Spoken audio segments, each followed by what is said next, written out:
Consider the arithmetic sequence a of n with the following terms. You have a sub 5 equals that. You have a sub 11. So the fifth term is 12.4.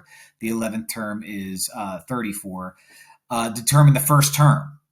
So usually when I see problems like this, arithmetic sequences, I write out the formula for the arithmetic sequence and see what I have. And the problem is I don't have the first term. And what's worse is I don't have the common difference.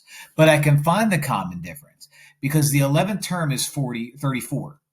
If I subtract out 12.4, I know that that skips 11 minus 5 stuff. And if you're looking at that saying, isn't that the average rate of change? It is, because the average rate of change is going to give me the common difference between two numbers. So I'm using the average rate of change formula to find the common difference. So 34 minus 12.4 is going to be, what is that, 21, 9 plus 10, 0.6 over 6.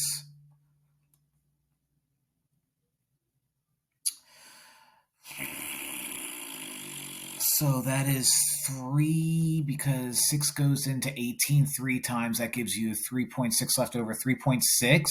So that is my common difference. My common difference is 3.6. Now I have enough information where I can do the rest of this.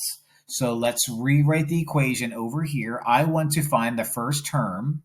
I already know that the 11th term is 34. So let's just say let's do the 11th term.